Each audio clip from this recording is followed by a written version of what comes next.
Yesterday, the Orlando Magic opened the 2025 NBA offseason with a bang. They didn't just get better. They didn't just plug a hole. They brought in a legitimate offensive weapon. A shooter, a shot creator, a playoff performer. Desmond Bane is headed to Orlando. And if you've been watching this team grow the last few years, you know how big this is. Because this isn't just a good trade, it's a signal. The Magic are done rebuilding, they're here. And they're not just hoping to make the playoffs anymore, they're aiming much higher. So here's how it all went down. The Magic received Desmond Bane. In exchange, the Memphis Grizzlies got Kentavious Caldwell-Pope, Cole Anthony, and not one, not two, but 4 first-round picks. 3 of them are completely unprotected, and 1 is this year's 16th overall pick. Memphis also gets a pick swap in 2029. It's a monster package. It's the kind of deal that, on paper, feels like an overpay. But the more you think about it, and the more you understand why Orlando made this move, the more it starts to make perfect sense. This wasn't just about Desmond Bane's stats. This was about fit, timing, and the opportunity to change the entire identity of the team. Let's rewind for a second. The Magic were good last season, like actually good. They finished with 47 wins. They had one of the best defenses in the entire league. They made the playoffs, and they showed real fight in a tough first-round series. But if you watch them, not just the box scores, but actually watch them, you saw something else. This team couldn't score. Not consistently, not when it mattered. Paolo Banchero was constantly drawing 2 defenders. Franz Wagner was asked to play point guard half the time. And the actual guards, they were scrappy, tough, but they couldn't hit shots. The Magic finished the season 24th in offensive rating. They were bottom 5 in 3-point attempts, bottom 5 in percentage. And when you needed a bucket late in the shot clock, it was Paolo or nothing. They had built something great on one end of the floor, but the offense was holding everything else back. That's where Desmond Bane comes in. He isn't a casual shooter. He's not some 3-and-D roll guy who just spots up in the corner and waits. He's a bucket. He averaged over 21 points per game last season for Memphis.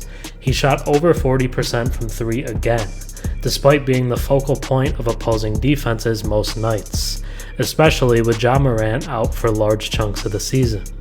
He can create off the dribble, he can come off screens, he can run pick and roll.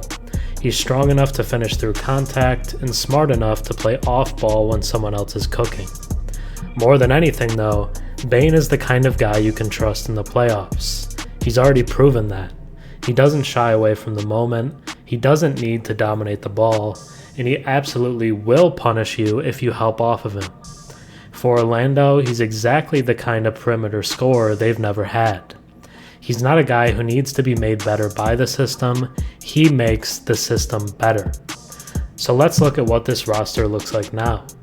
Jalen Suggs starts at point guard, a defensive monster, improving jumper and tone setter.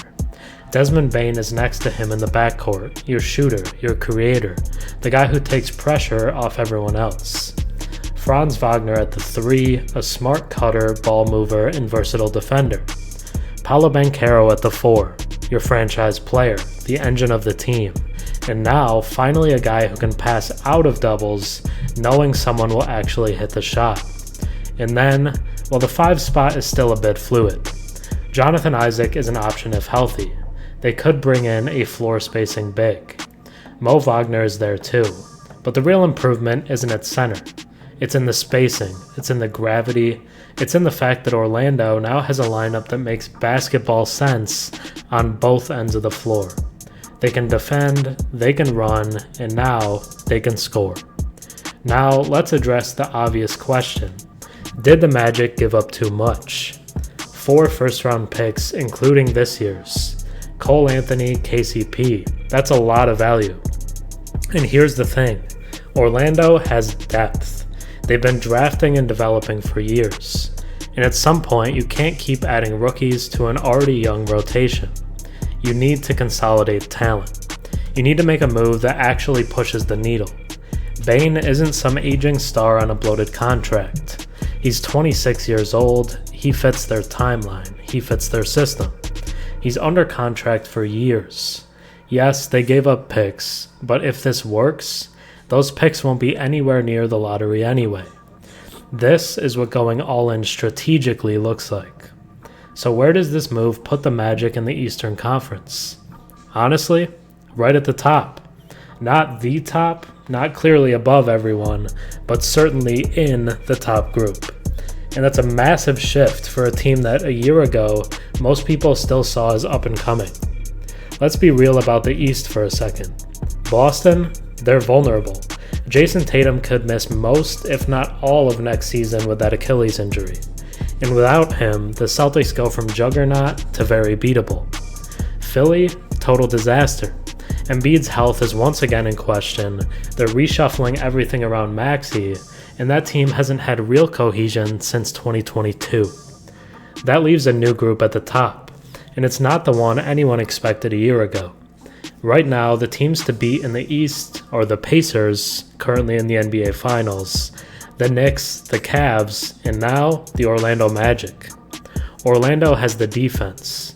They've added offense. They have youth, chemistry, size, and now playoff experience.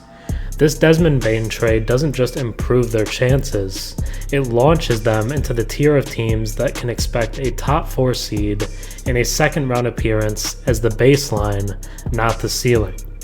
The East has opened up, and the Magic, they just kicked the door down. Desmond Bane isn't just another addition, he's the statement. Orlando's front office looked at what they had, the youth, the defense, the potential, and they made a move that told the rest of the league, we're done waiting. This team is ready to compete. They're ready to win. And with Bane in town, they're going to be a problem. Watch out, Eastern Conference. The Magic are real now. Thanks for watching. I'm Herm. Have a good one.